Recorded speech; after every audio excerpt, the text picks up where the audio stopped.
phone knows that between 9 and 9:30, you are surfing. And all of a sudden, this one day, between 9 and 9:30, there is no activity. So it's hard to commit a crime. Welcome to Compromising Positions. I'm Leanne Potter, cyber anthropologist and head of security operations for a major retailer. And I'm Jeff Watkins, a cybersecurity enthusiast and CTO for a major tech consultancy. Together, we're the award-winning tech podcast that asks non-cybersecurity professionals what we in the industry can do to make their lives easier. And help make our organisations more prepared to face ever-changing human-centric cyber threats. Happy anniversary, Jeff. Whoa, yeah, our podcast is now officially 1 year old. Indeed it is. Many happy returns, and we've loved every minute of it. So here's to more years to come. But for now, who have we got on today? Today we're joined by Kelly Paxton. Kelly has more than 20 years of investigative experience. She's a certified fraud examiner, author and podcast host of Fraudish. This week's episode asks, why is it so hard to commit a crime these days? When people do, what's their motivation behind it? You can really hear in this episode what a good time we're having recording this, so join us as we do a deep dive into the nature of surveillance and how it can be used to catch criminals, but also the implications of being willing to bring in snooping devices into your home and life. Yes, I'm looking at you, iPhone. And how fraud in the workplace happens, what are the signs to spot for, and how to prevent it from happening. Keep your eye on Helga, that's all I'm saying. And how sometimes it's not so pretty in pink, as we explore Kelly's specialism, pink collar crime. Ooh, which isn't what you think it is. Now, just a little note, I'm really sorry there appears there was something wrong with my mic during the recording of the episode. Luckily it gets better, but do stick with it because you don't want to miss Kelly's insights. I'm really sorry. We love this chat and we think you will do too, so sit back and enjoy our interview with Kelly Paxton. Welcome to Compromising Positions. We have got a fantastic guest with us today. We have Kelly Paxton, and she is a certified fraud examiner, private investigator, and professional speaker. She's also the founder of Fraudish, which used to be called the Great Women in Fraud podcast, and she has published a book called Embezzlement: How to Prevent, Detect, and Investigate Pink Collar Crime. Welcome to the show, Kelly. Oh, thank you so much for having me. This is an honor and a delight. Wonderful. I'm so excited about this. I've been such a fan of your show for so long, and so having you here is very, very exciting, and apologies if I fangirl out. So that was a very brief introduction, but you have quite the background and history. Tell us a little bit more about that. I kind of say my career has been all about money. So I started out thinking that I would go into finance. My dad was in finance. So I was a commodities trader, a stockbroker, a bond trader, and I learned how people saved and invested money. And then we had a client who was hinky, as we say, and a special agent from U.S. Customs called me, and I was pretty young at the time, and she's like, "Do you know Alan Taylor?" And I giggled, and I was like, "Oh, is that what we're calling him today?" And this was before Know Your Customer, so this was not anything. We thought maybe he grew some pot. We were out in Oregon, so we thought, well, he probably grew pot or something like that. Well, it turns out that Alan Taylor committed wire fraud, and she learned a lesson, and I learned a lesson. So the lesson for her was, never call or send a subpoena to a local office, because the local office is all about protecting that client. The headquarters has compliance and all that, and they will stop. So the client took the money and ran. Now, she caught him. All is good. He went to prison. But I called her up and I said, I want to do what you do. So, it's the government, so it takes a little bit longer. But I became a special agent for U.S. Customs, and then I learned how people stole money. So that's the second part of the money. You started off being interested in how to make money, and then you're like, how do I steal it? Not for a personal gain, was it, Kelly, at all? Was it? Find out which way you can do it both ways.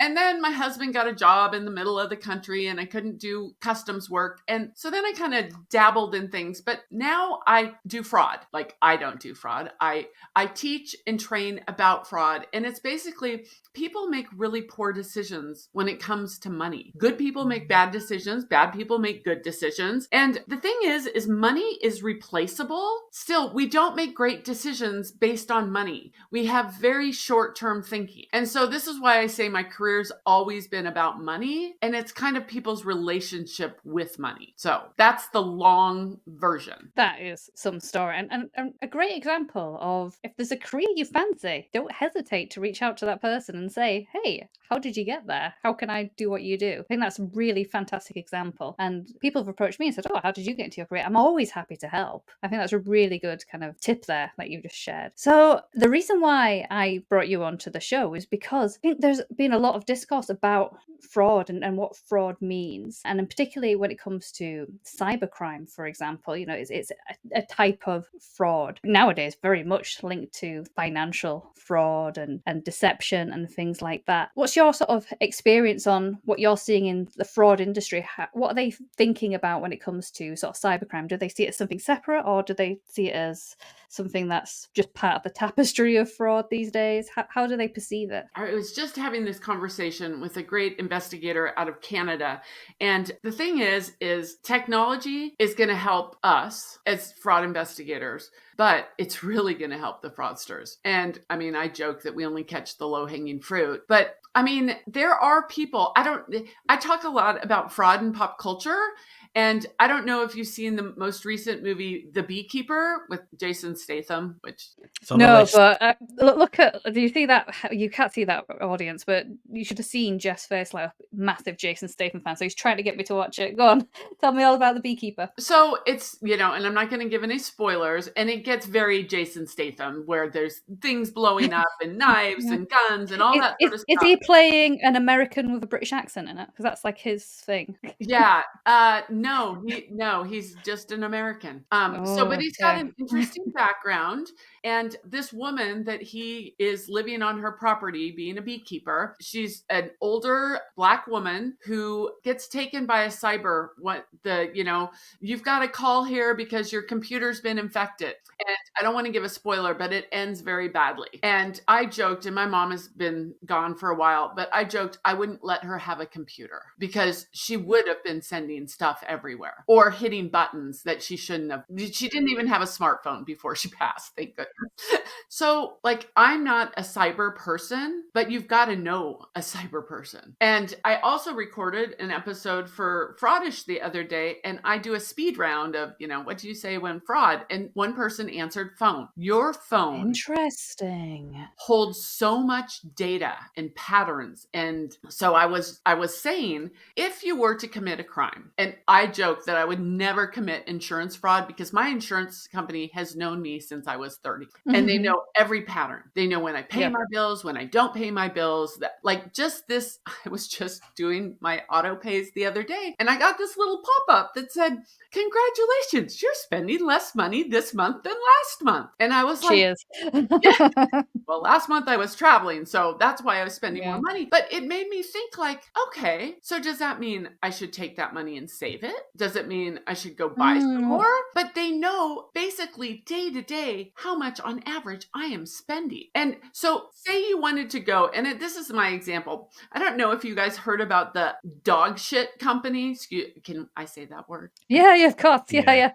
Dog poop company. There was a company that you could anonymously put dog poop on people's doorsteps. I did hear about this. Yes, I did. And it got hacked. Mm-hmm. And all of a sudden, everyone knew who was sending dog poop to people. So just say, I wanted to put some dog poop on someone's doorstep. But what? You've got that extra income now, though, Kelly. Yeah, I know. I could just hire it. And pay via Bitcoin. Yeah. But so say you're like, okay, I want to go put dog poop on someone's doorstep. You know what? Are you going to get in your car that tracks you? Are you going to bring your phone to be able to get to that address where that person lives? Or are you going to leave your phone at home and say you do it right around nighttime, darkness? Your phone knows that between 9 and 9:30, you are surfing. And all of a sudden, this one day, between 9 and 9:30, there is no activity. So it's hard to commit a crime. At least I think for people like us, because we think it's so hard to commit a crime these days. Gum. It's so easy, but it's so hard. I kind of think if you're a good person and you kind of slow down and go, okay, I'm going to do the dog poop, you're like, oh God, they can track me. But if you're a bad person, you're going to say, well, I'm going to go get a burner phone. I'm going to, so there's two sides of that coin for cyber, I think. It can be good or evil. Mm-hmm. Yeah. Yeah, absolutely. I think it is interesting as more telemetry gets built into devices, and we're wearing more smart devices. A statistic that often surprises people is that in the UK we have more CCTV, the most in the world, I believe. They're the most surveilled country in the world. It is getting hard to People get away often with a say crime. China, don't they? People always think it's Yes. China, but it's actually us. Yeah. So I saw something, and this is crazy, and people are going to go, oh my God, I cannot believe she watches this. Okay, so you know the Dallas Cowboys cheerleaders, they have a show. Yes, because I was on a flight a few months ago and the person next to me binged it the entire time. And I was like, what are you watching? And she told me that's what she was watching. So, yes, I do know of the show now. So my daughter is home for the summer and we decided to watch it. And there is an episode where one of the cheerleaders says that a cameraman put his hand around her waist and touched her butt. And she made a police report. It was a big to-do in the show and everything like that. And I'm sitting there, my investigator head is like, you know how many cameras are in the stadium? And so then it goes on, and spoiler alert, the Arlington, Texas Police Department said that, there was no video of it. I find that incredibly difficult to believe in a stadium that is that high tech that they couldn't get that right angle. Absolutely. Also, and people are always just recording stuff as well. People are always just like have their phones out recording stuff. Another thing that they might have been able to use is if she was wearing a smartwatch, any kind of spikes in heart rate or anything like that, because they've used that I believe in murder trials to establish time of death in terms of like this person was terrorized at this point, their heart rate went straight up, but then obviously no heart rate. So they were this is exactly when it happened. That the murder took place at this time, which I think very interesting, using tech for that investigative purpose. Imagine your Google phone saying you're breathing much less than usual. Well done. Well, so are you guys big fans of Reddit? Yeah, I am, but it's a guilty pleasure. a lot of it's to do with dogs. So where I live, there's a very pretty active Reddit thread, and someone got hit by a car. And so they put out there, hey, anyone at 3rd and whatever, did you by chance see this? Did you, so you kind of, and I don't want to call it vigilante because it isn't vigilante at all, but they're asking for help if anyone had seen it. And I don't know, this is a shout out to Avi Klein. Do you guys follow Avi? No, I'm not familiar with Avi. Tell me and the listeners. Okay, Avi Klein is amazing. AVIKLEIN.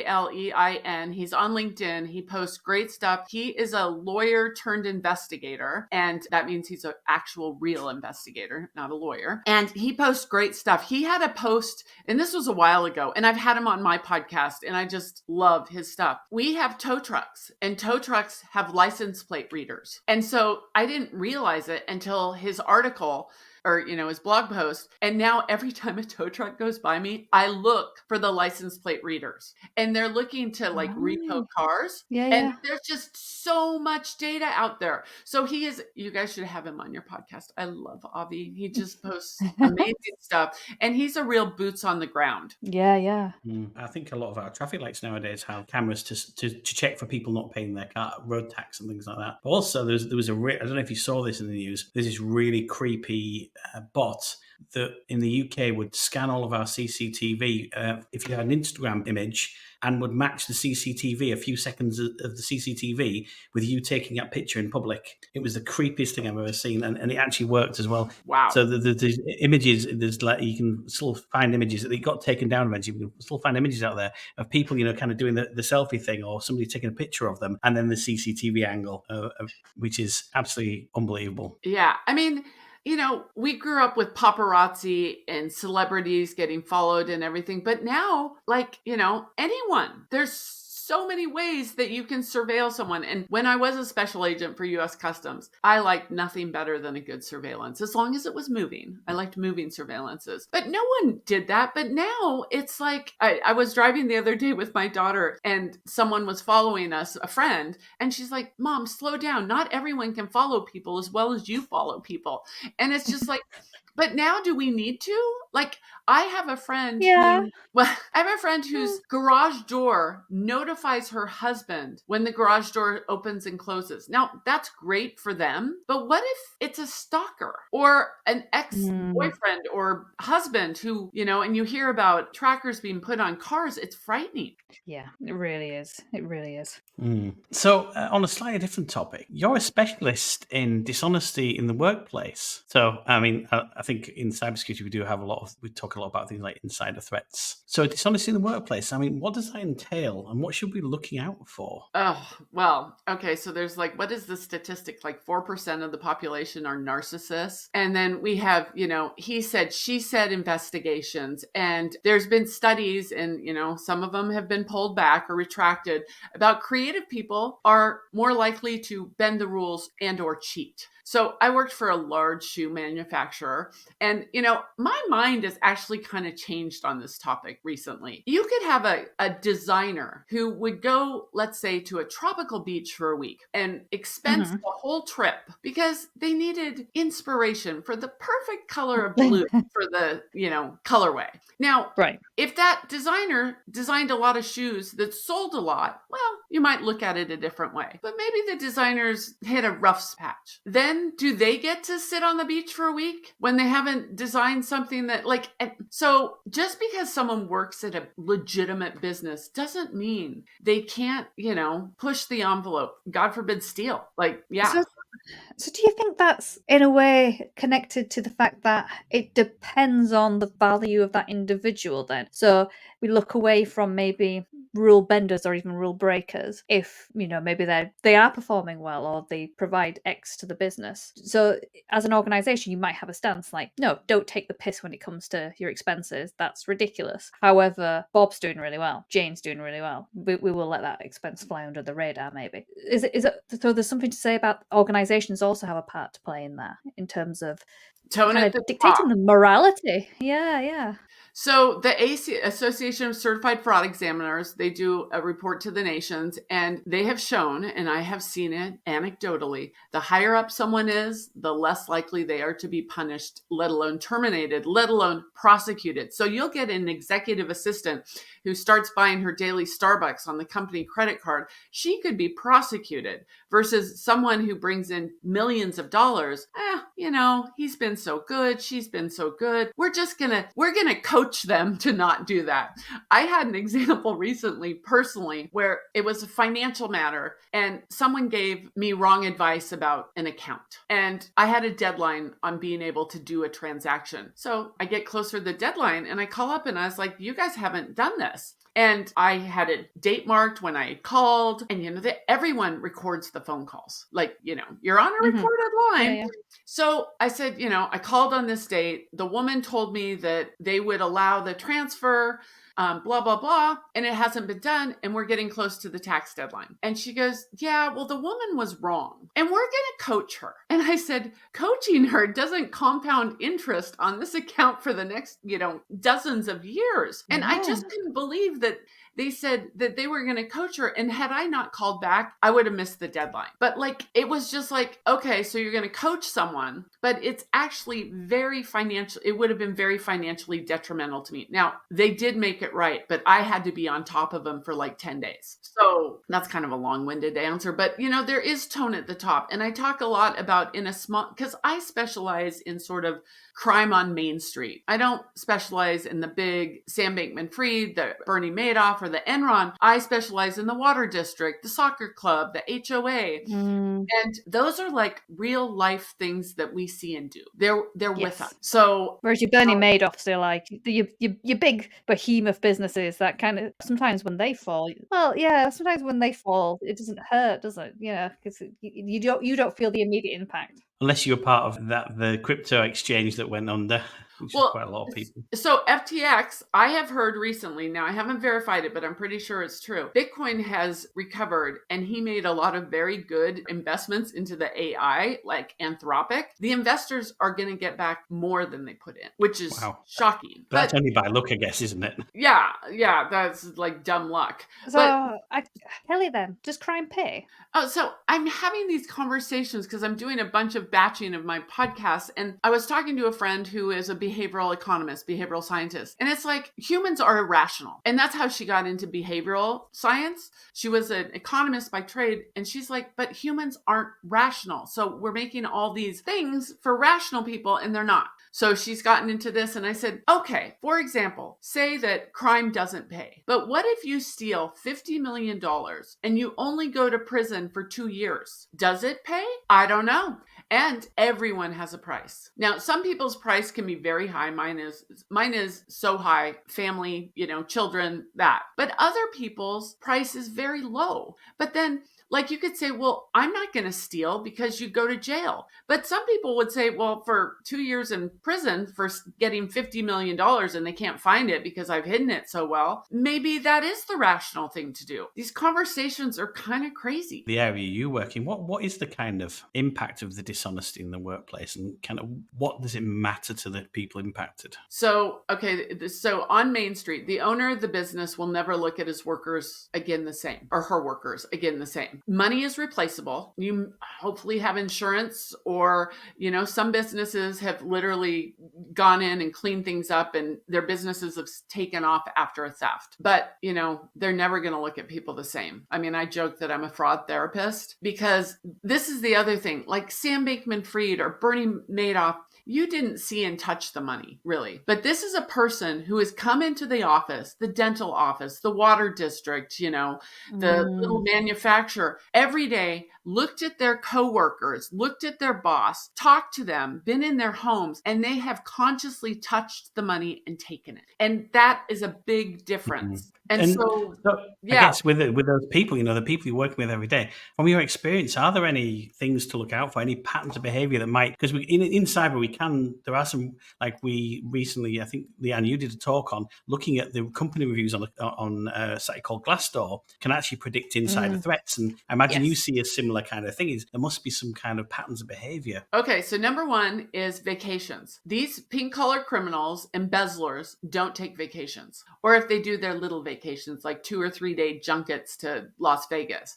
Why don't they take vacations? Because they don't want anyone looking in their desk. They don't want anyone opening the mail. They don't want anyone doing the deposit at the bank. If your bookkeeper, manager, AR person never takes a vacation, huge, and I call them pink flags. Huge pink flag. If they're control freaks, like again, there was a woman who stole from my water district. She'd go out to lunch and she'd lock everything up. Her office, her desk drawers, her file drawers. She wanted no one in her stuff.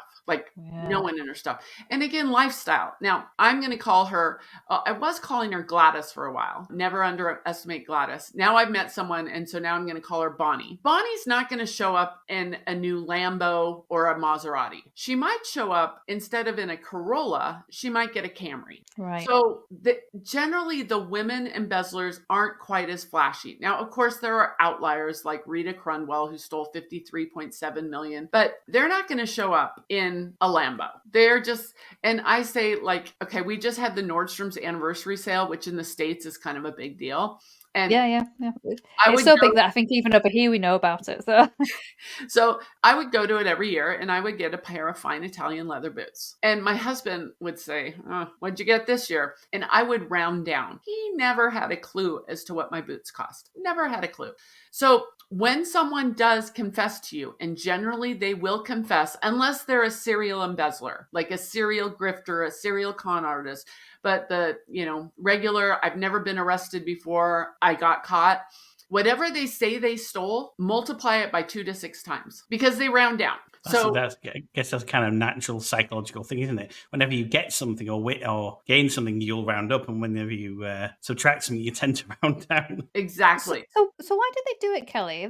Because if I wanted to steal $50 million over, it's usually people are usually over a good few years, isn't it? We read about news stories in the UK about civil servants stealing lots of money over a few years. What do they do it for if it's not to buy something? What's the game? I just can't understand that. Well, I kind of think once they start, they can't stop. And it's the lifestyle creep. It is keeping up with the Joneses. It is like when I was in my 20s, I had to buy like generic shampoo or Suave shampoo. They say when you get a raise, don't look at the raise, put the amount of your raise into your savings account. Well, Yeah. all of a sudden, they're like, I like to go out to Olive Garden instead of McDonald's. My kids like to shop at Nordstrom's instead of Target. And it's that lifestyle creep. Yeah. And Right. Makes sense. a lot of them say it makes them feel good. There was a woman who stole $8 million. I don't make these stories up. They blow my mind. She took her family to see the Pope on stolen money. There's I love that some story. contrasting things. Yeah. And I wrote to her. You explain that to St. Peter.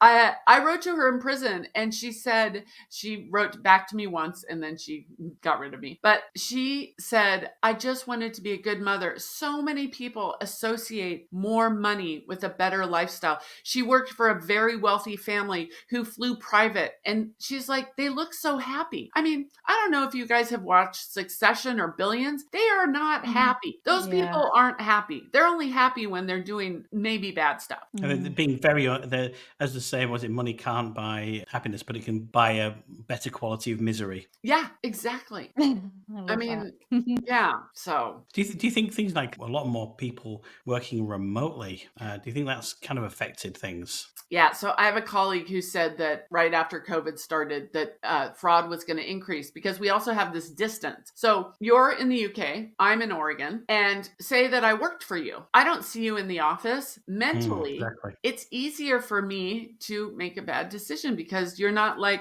hey, Kelly, can you come into my office for a second?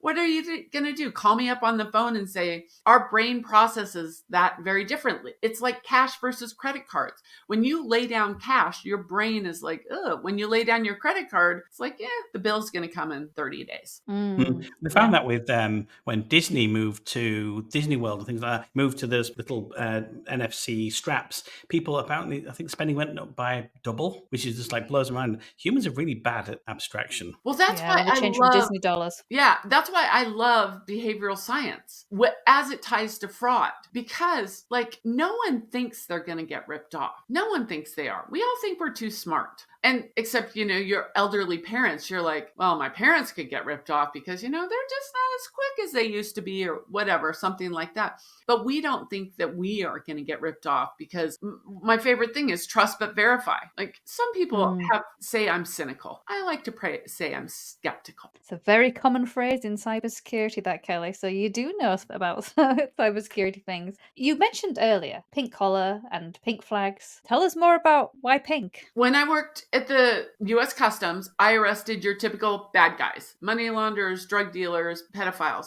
Then I go and I work at a local sheriff's office, and I am the fraud analyst for their fraud enforcement team. And that's when I start seeing fraud or theft on Main Street. And all my suspects, but one, were women. So I Google, and this is in 2008-9, I Google women embezzlers. And the term pink collar crime came up by Kathleen Daly. Now, it is very, very important. Hashtag, it's position, not gender. In the United States, 90% of bookkeepers are women. So I'm not picking on women. And this is the actual definition that popularized in 1989.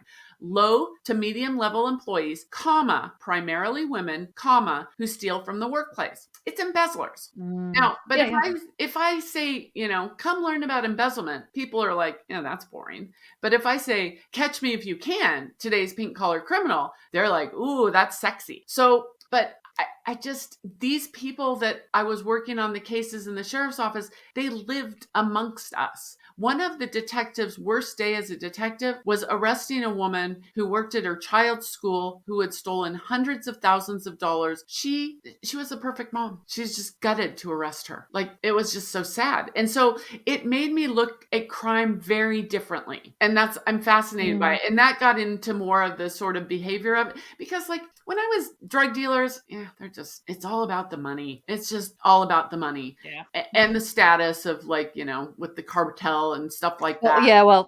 And they do go around in the Lambos and things like that. So. Yeah, exactly. So, but this was like, it was people you would never expect. And, you read these stories and it's like, as far as the coworkers, I would have never thought, I can't believe it. And that's the gutting part. And, we have Kevin Bacon's 6 degrees of separation. With embezzlement, it's 2 at most, 2. 2 at most. You can. Wow. Do you know someone who's been embezzled? I mean, you guys will because you're in the business. Well, yeah, yeah. When you say it like that, and you do think it's so close, it did knock me just when you said it, and just kind of took my sails out a little bit. Like, yeah, actually, it's really close, isn't it? I've had like money taken off me and things like that, like in a cyber criminal kind of sense as well. So it's just, yeah, we're all kind of touched by crime, aren't we? Well, it surprised me to learn that like one of the biggest one of the large cyber crimes in the UK is actually 2 cyber crimes in one. It's first of all, it's a WhatsApp or text scam to try and get somebody to hand over money pretending to be a relative. But on the other side, it's in the people who've provided those bank accounts aren't the criminals, they're mules.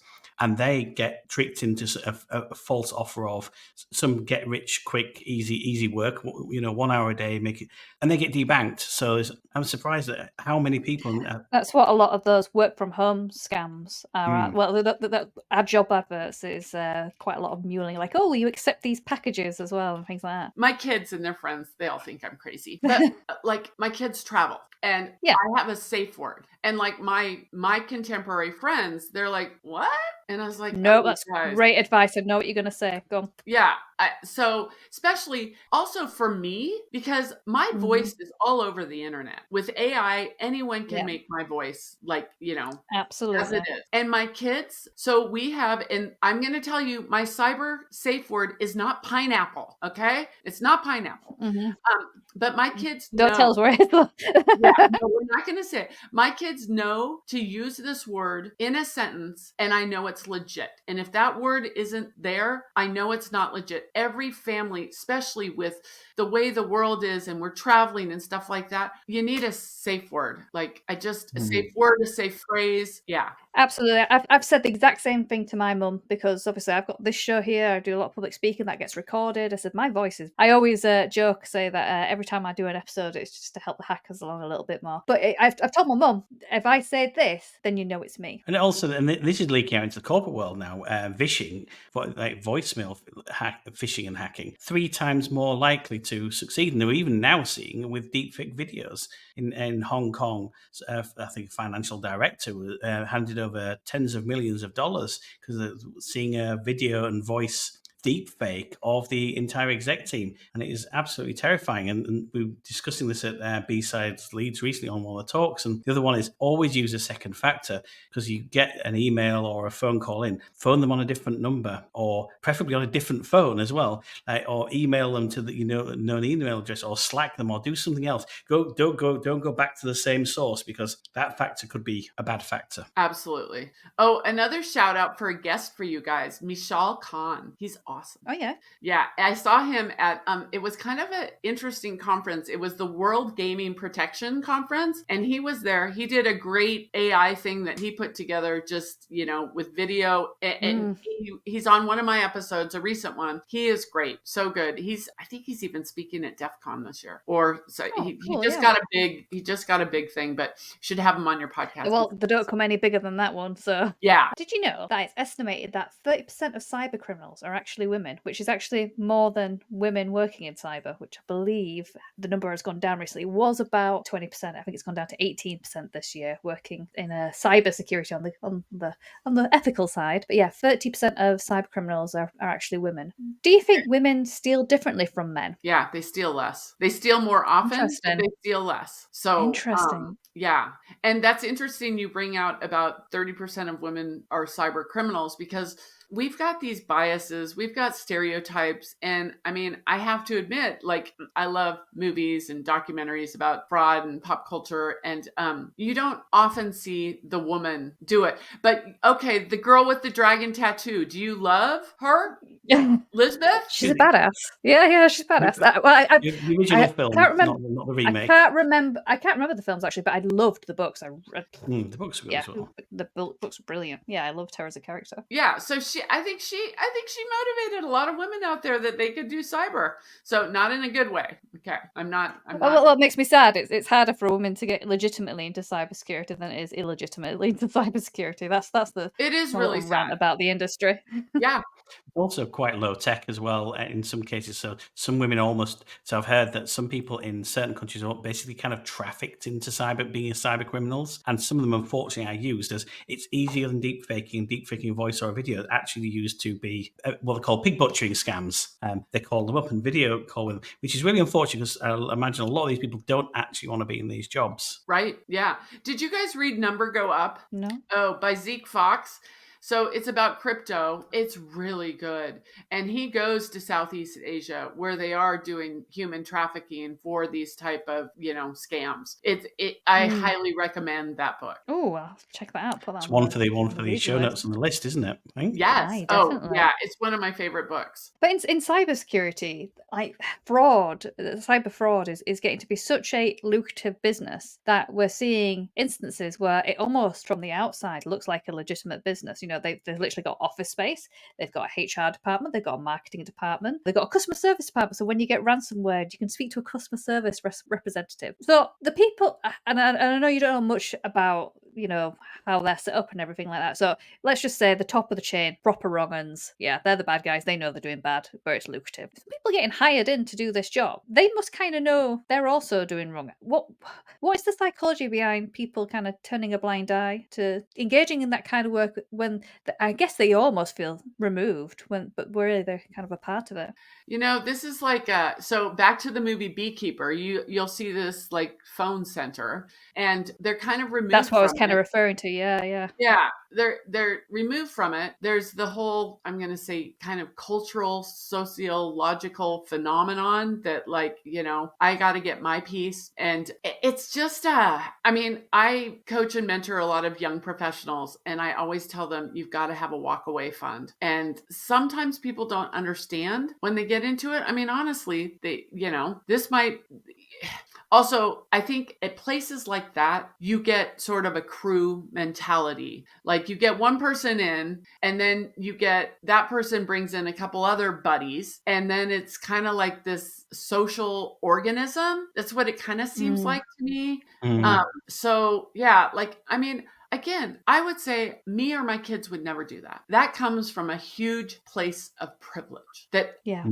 What about that kid who doesn't have parents, hasn't had the opportunities, needs to feed their family? Who are we to judge? I mean, I'm not gonna, I don't want anyone to have to do that, but it's really hard for us to sit in judgment when we do come from a place where we haven't had to make that decision. There's a woman who was 87 and she sold $27,000 because her husband was dying of cancer. My husband did die of cancer. I was lucky. I had health insurance. He, prepared us for this.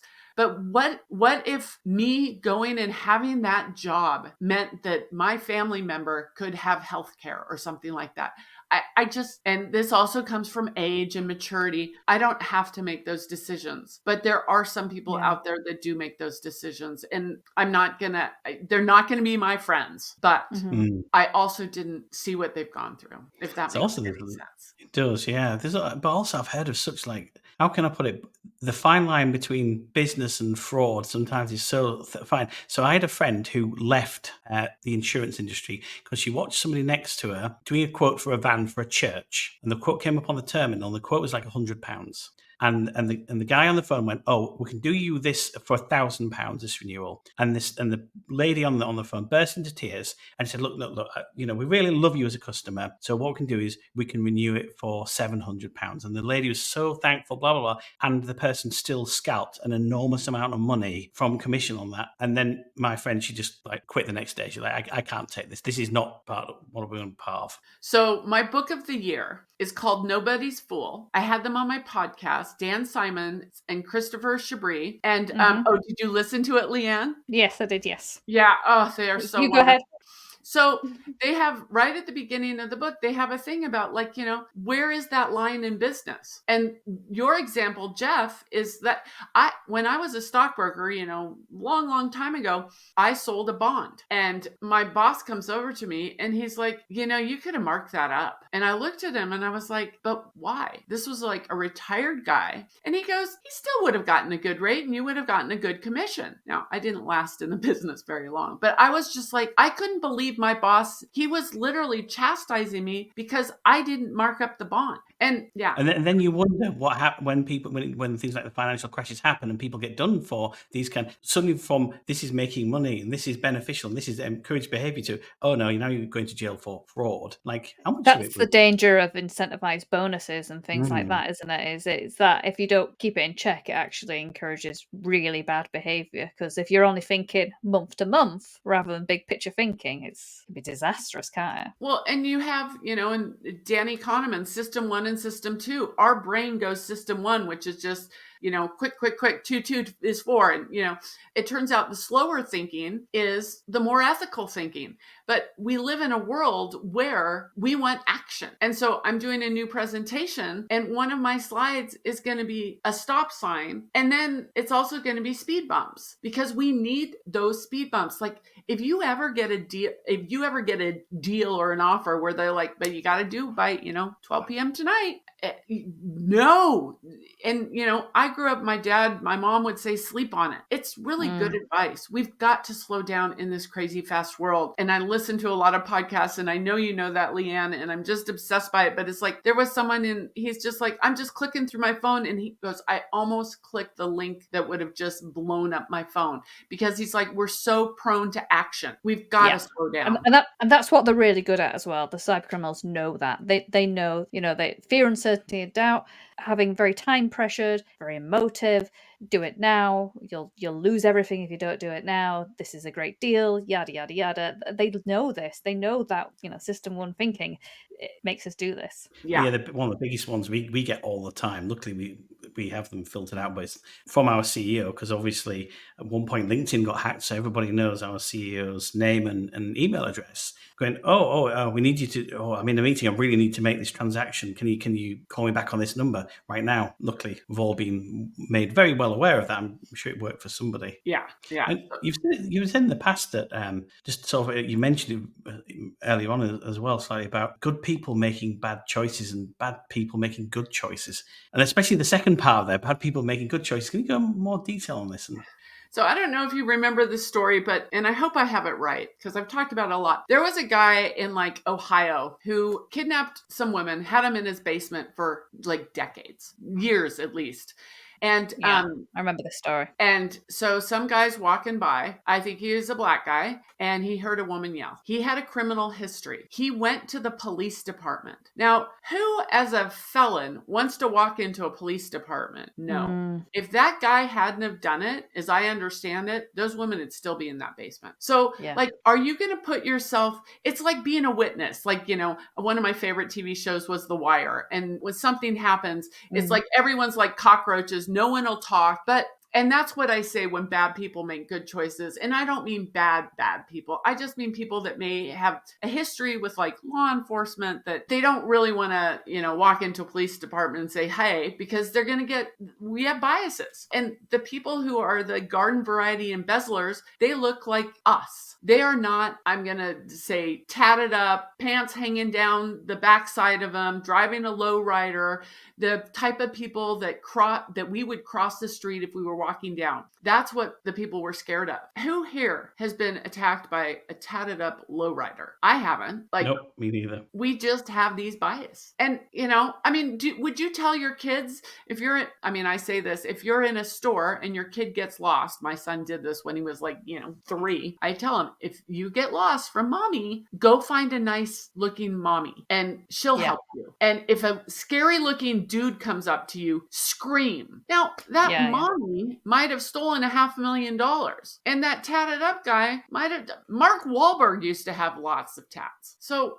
we make judgments that just aren't fair. Didn't he also go to jail for robbing a liquor store while under the influence of PCP? Yeah. But yes, he seems to be a reformed character now. I don't think he needs to do that anymore. Yeah, absolutely. You also talked about tone at the top. How does that affect employees' behaviors? And how do we ensure that the tone at the top, I guess in my case, encourages kind of good security behaviors? I think, again, on Main Street, you have a business owner, and he or she takes their whole family to, say, Aspen Hamilton, or let's just say New York City, for a trade show. They bring their whole family, they fly first class, they stay at the peninsula, they get to go to see Hamilton. The owner of the business comes back and hands the visa or the Black American Express to Bonnie in the office. And Bonnie's like, so how do you want to split this out? I know you took the family. And they say, it's none of your business. Just pay the bill. Bonnie knows that is cheating. Mhm. Bonnie can't take her kids to the shore. And so that person has just written off, let's say, a $20,000 or $50,000 vacation. And Bonnie's like, what's $200? Like, Yeah. so, and employees pay attention. There was a woman who, and I don't know who she was, but dentists get ripped off all the time, which is a whole other thing. But she said, if the dentist talked one more time about one of his European luxury cars having to go in the shop, she was going to take the drill and stick it in his ear. Like, don't flout your success, like excessively. Yeah. And, that dentist would say, I worked hard. I went to school longer than you do. That's fine. I'm just saying this is human nature. And we've got the fraud triangle: opportunity, pressure, and rationalization. We can pretty well control for opportunity. We cannot control for rationalization whatsoever, because you don't know what's going on in someone's life, period. Yeah, I think that's... Yeah, I mean... Yeah, I think you're dead on there. And the other thing, one of the key things of leadership, lead by example.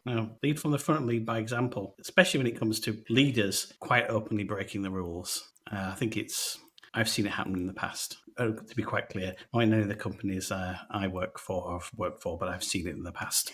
They didn't get the comeuppance, but it was at the time, I was like, oh, that's really egregious. And it really does set a very poor example. Yeah. Again, Glassdoor, thelayoff.com. There is all sorts of goodies out there about if you're going to take a job, you might want to. There's a guy I listened to on a podcast, and a stock has dropped precipitously, and he's saying, you should maybe buy it. And I was like, dude, go read thelayoff.com for that company, and you won't be buying it. Yeah, absolutely. There's so many things you can use to kind of get a real, because I think it's culture, isn't it? If people and that's what things like Glassdoor and Layoff are really good for, is if you want an honest opinion about culture, you go to there. If it doesn't pass the sniff test, then maybe you should think twice. Yeah, absolutely.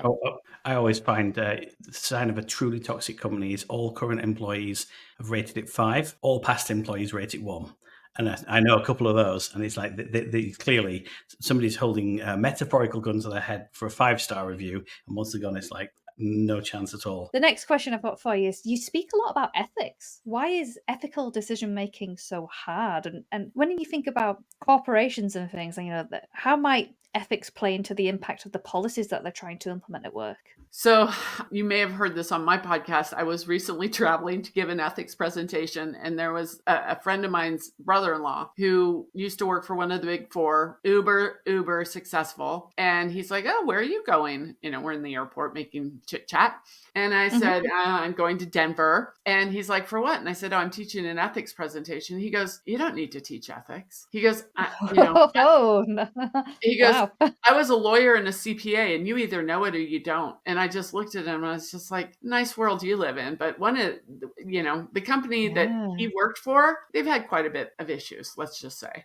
And I just was like, so the other thing is, and I know, like Leanne, I pick on lawyers, and I have been to a lot of bad ethics presentations given by lawyers, and they always say it depends. And then they start billing a 6-minute increment. No, they don't always. But like, you know what? I'm going to give you an answer. Now, it might not be the right answer for you, but it is the right answer in my world. And I think the more that we can express our opinions, and, I step in it. I'm surprised I haven't been canceled yet. But I like the ethics because it'd be great to live in a world where you didn't have to learn about them. But there's a great book, Intentional Integrity by Rob Chestnut. Say, for example, that you are on a team and you've been working really hard on a project and you want to reward your team. And you're like, we're going to buy a margarita machine with, our bonus. What happens if you have a recovering alcoholic on your team?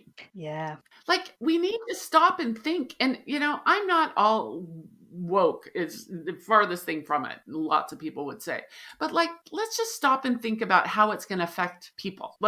And so ethics, I consume a ton of content. I do podcasts. I read just nonstop. I'm on the internet. The more experiences we can have, and I call it diversity of experiences. I'm not all about the whole diversity like DEI. This is diversity Yeah. of experiences. The more you can have of those, the better you can deal with this stuff. Like there was a study out there that said you are more likely to be more empathetic if you read fiction because it transports you to a place where you haven't been and you can understand people. So that's why I love to teach ethics. I love to get people thinking. Like the embezzlement, I love my pink collar crime. It is my, baby, but the ethics gets people to really pause and think. So that's why I like it. Really nice. I'm really glad that you said that fiction readers. As an English literature major at university, I'm like, the stuff on my shoulders. I am very ethical, very nice. Well, of course, doing a literature degree,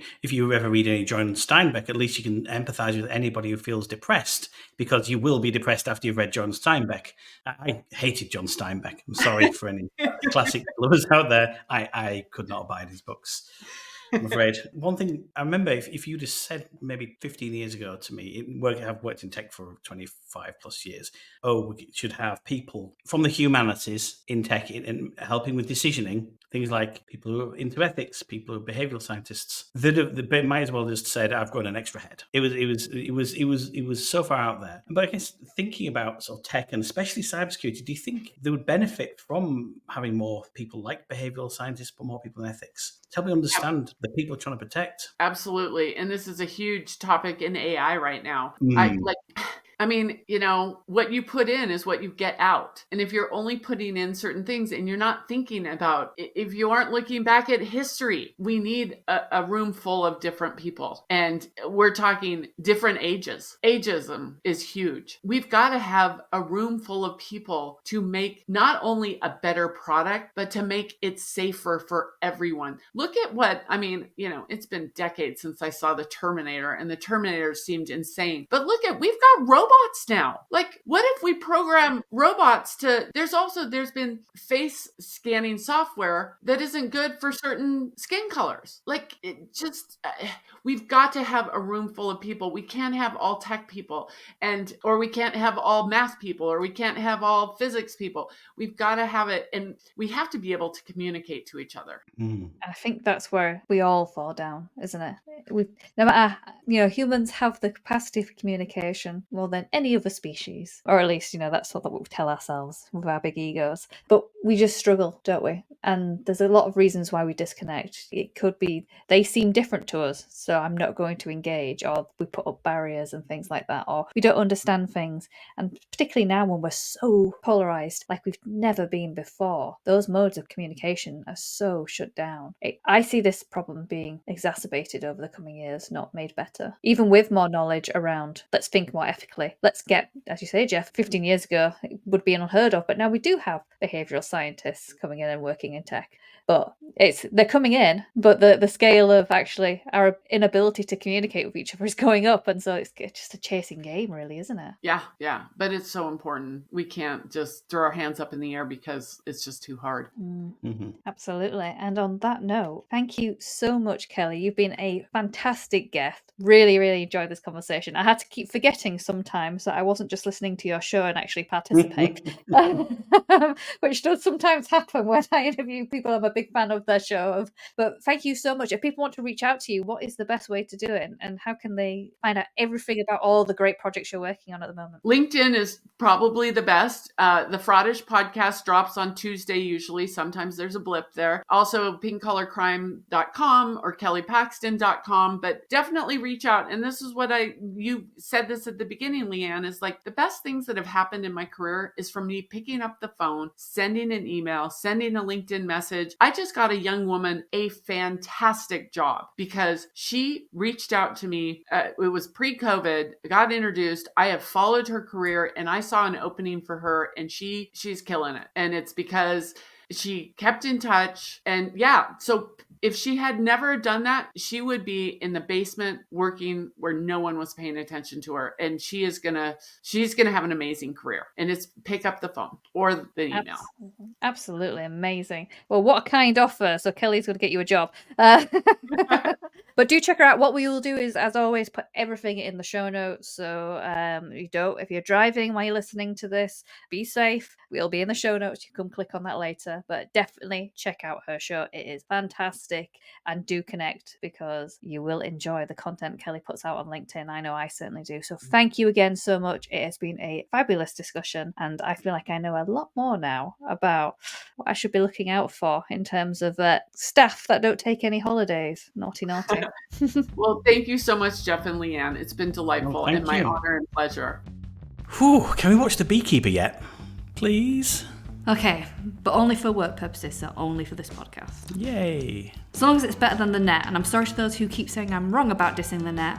It's rubbish. If it's better than The Net, then I'll be happy. Anyway, before we go, big shout out to our lovely listener, Sophia Marino, who mentioned us on LinkedIn as part of International Podcast Day as one of the cybersecurity podcasts that she loves to listen to. So thank you so much. Stuff like that really helps us reach more listeners, as does leaving us a review. So keep us giving those 5 stars and leaving a comment. It really, really does. All the resources Kelly discussed in this episode are in the show notes. So check them out at the bottom of wherever you're listening to. But for now, we hope you enjoyed this episode. See you next time. Keep secure, and don't forget to ask yourself, am I the compromising position here?